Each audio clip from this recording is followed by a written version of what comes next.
G'day guys. This is a little funny short little video that I'm going to do on durianrider.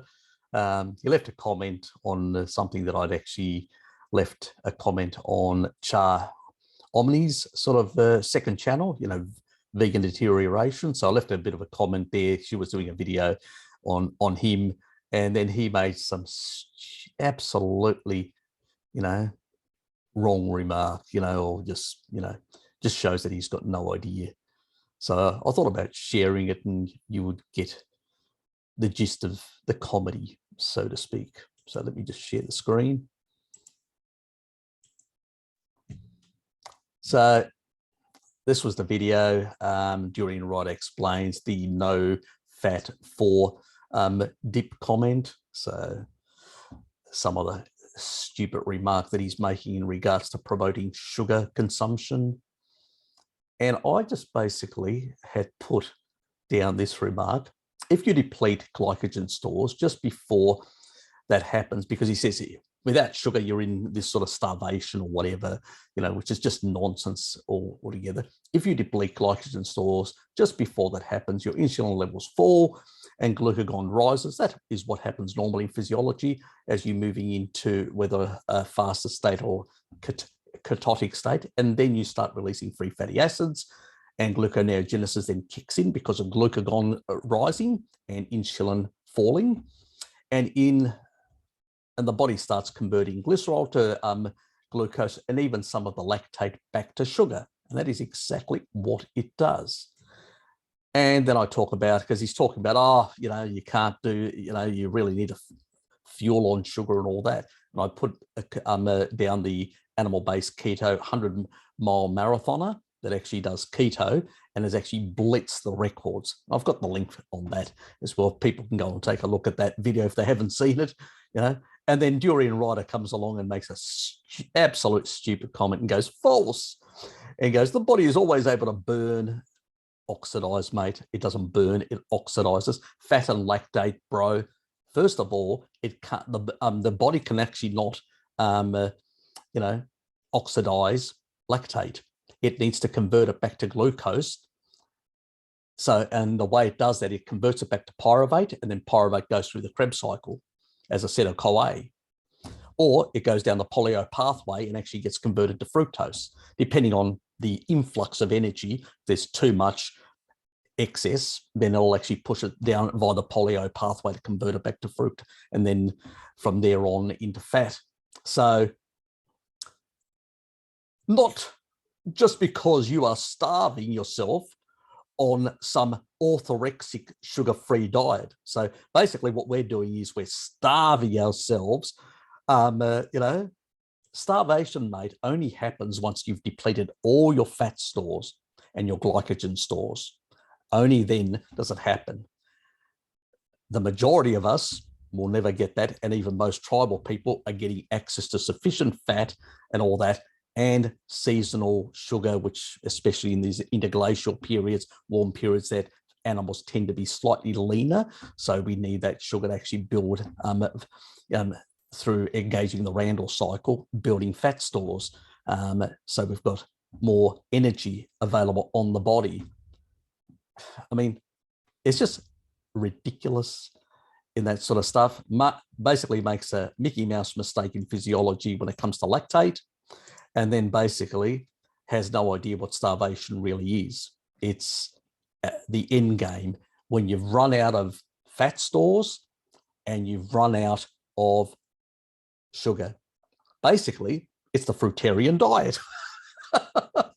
You just have to take a look at all of them, that are doing the fruitarian diet.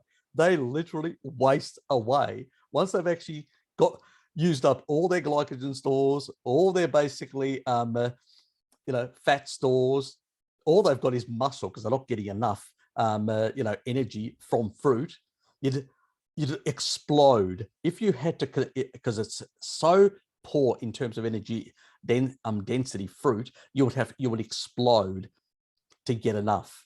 I mean, even Walter Kempton knew that you had to basically really up the level of sugar, even raw sugar, to basically get enough energy to preserve muscle. But but ultimately, even though that was the case, in the end, you would suffer from deficiencies. That's why he used his protocol only for 1 year and no longer, because he realized, you know, what most vegans do realize after a while. Once you do it beyond, especially the 1 to 5 year period, depending on how much, what your reserves are, what your previous diet was, a lot of factors like that.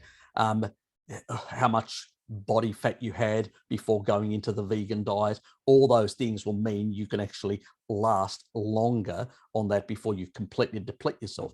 Unless you're doing the modern day fast food, you know, the beyond garbage, as I call it, the veganerized junk food diet 2.0, which is using a lot of seed oils and sugars, and that's when you're engaging the Randall cycle, and then you just fatten up. So you get basically the emaciated vagoon, or you get the fat vagoon, one of the two. You don't get the middle. It just doesn't happen. That only happens on a low carbohydrate diet, on a carnivore diet, and on a keto diet.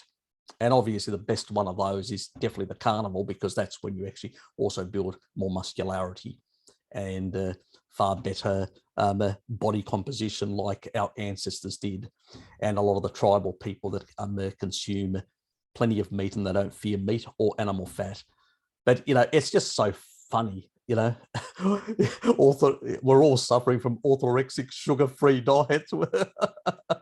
What a load of crap, especially when in nature, sugar for large parts of the planet is basically seasonal in the interglacial periods, let alone in the glacial periods when you've got frost all the way down to the tropics. How completely divorced from reality do you have to be to make that sort of idiotic argument, and let alone consider starvation as a low carbohydrate state? You know, how idiotic. He doesn't even understand. These are just normal adaptations to switching over to fat oxidation physiology is what I'm describing here, you know, and he just doesn't even argue that. He comes up with some absolutely, you know, nonsense, starvation nonsense, and orthorexia of a sugar-free diet. How ridiculous is that? And then makes a Mickey Mouse mistake in physiology about lactate, telling us that you actually, you know, I mean, the body's always able to burn fat. That's if you got body fat. Otherwise, you better eat it. And that's oxidation, mate. It's oxidizing, you know. And lactate, it cannot basically oxidize lactate. It needs to convert it back to pyruvate or send it down the polio pathway, you know.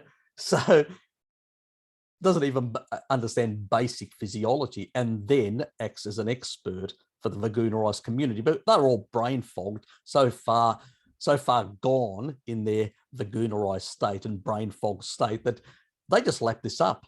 See, he gets away with it because, you know, and the reason why is because he's got that aggressive posture and all that. He's good as a debater, don't get me wrong. He's good as a debater.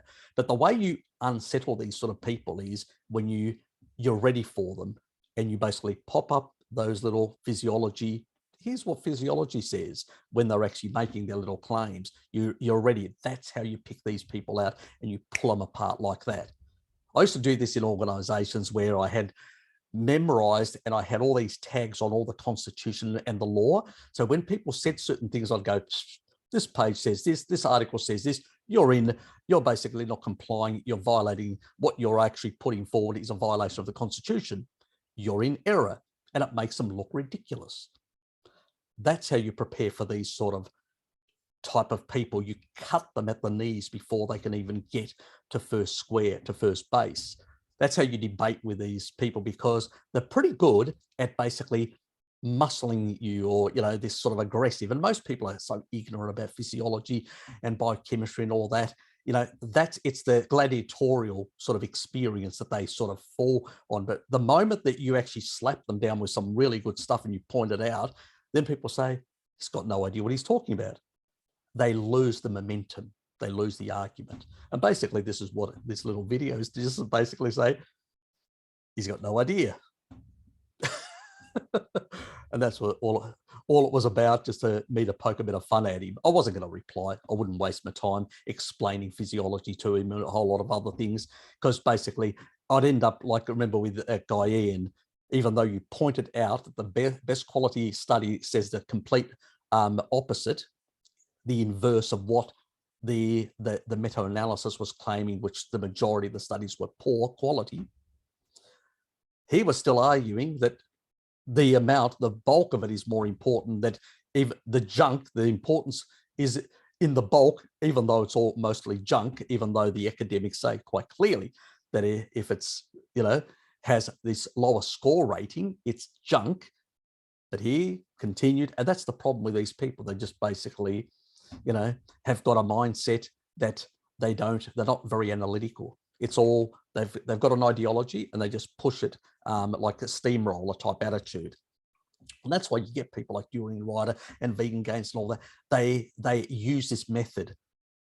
It's not valid arguments, not, it's just basically bully type tactics in debating and stuff like that. The way you unsettle them is basically by pulling their little arguments apart, by being prepared, knowing exactly what they use, and have the evidence to basically go, well, hold on. And that just pulls them apart and they look like idiots. And then you go on the offensive. Then you don't talk about science. Then you go on the offensive and say, you're a twat. You've got no idea about this, this, this. So what are you talking about? Is it your brain fog, or, did you shit yourself, just before this thing and you can't get your act together? That's when, because that's the only way, of basically pulling them apart in that regard, and doing it in a very humorous way, because I always believe in that. There's no value in basically getting nasty, because that's what they do, But I hope you enjoyed this little me just taking the mickey out of this tosser from down under. Anyway, they should call him duriandummy, because that's really what he is. Anyway, see you guys.